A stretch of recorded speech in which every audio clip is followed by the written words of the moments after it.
Hello everyone, in this video I'm going to show you how you can add black place effect to overlay only in CapCut PC. So for example, I'm going to select the image as a background. So just drag to the track and I'm just going to add the overlay. So select image to overlay, just put on top another pixel.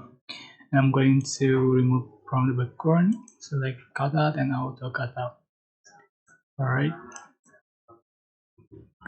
going to resize and I'm just going to add effect, select black place, but I want to apply only to overlay.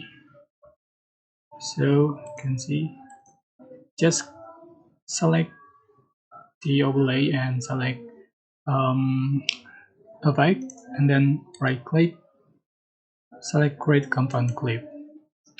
So this is the final result. You can see the black place effect applied to overlay only. I hope this tutorial was helpful for you guys. Don't forget to like, comment, share, and also subscribe. Thank you so much for watching.